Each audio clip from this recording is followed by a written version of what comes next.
The Rich Man and Lazarus, 26th Sunday in Ordinary Time, Year C.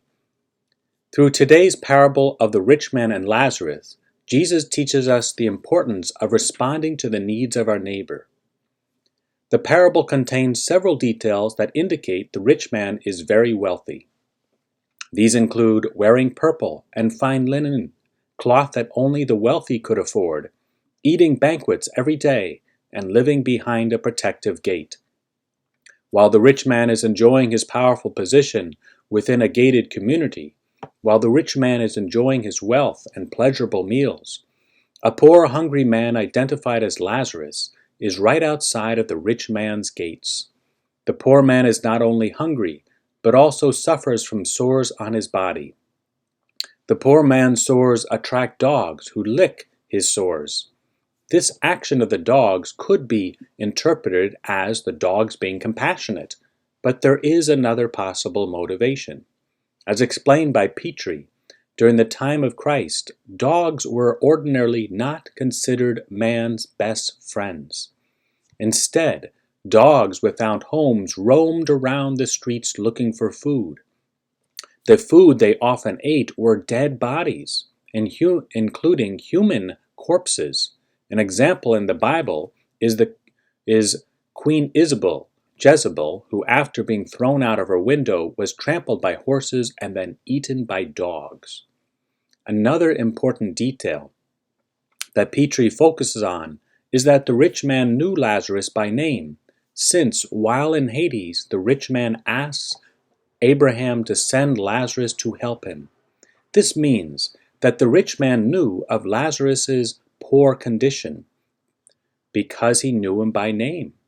The rich man likely even knew of Lazarus's risk of being eaten alive by dogs, and yet the rich man chose not to respond. By choosing to do nothing, the rich man refused to defend the life of his poor neighbor Lazarus. For this reason, the rich man ends up in Hades. What is Hades? The term Hades comes to us from Greek and is a translation of the Hebrew word Sheol. As traced historically by Petrie, the term Sheol at the time of Jesus referred to a realm where after dying, the wicked suffered eternally. This narrow definition of Sheol underlies Sirach's text. The way of sinners is smoothly paved by stones, but at its end is the pit of Hades. And you'll notice Hades there only refers as a place or a dimension for sinners. Earlier references to Sheol, though, just defines it as the afterlife that all, good and bad, sinners and virtuous people go to. And we see that in Psalm 89 and Ecclesiastes 9. The changing definition of the term Hades from a realm that all go to a realm that only some, specifically the wicked, end up in, is an example of progressive revelation. As Pope Emeritus teaches, it must be remembered first and foremost that biblical revelation is deeply rooted in history. God's plan is manifested progressively and is accomplished slowly in successive stages and despite human resistance. We live in the last stage of salvation history, for we live after Jesus Christ. The fullness of revelation was born, died, and rose from the dead.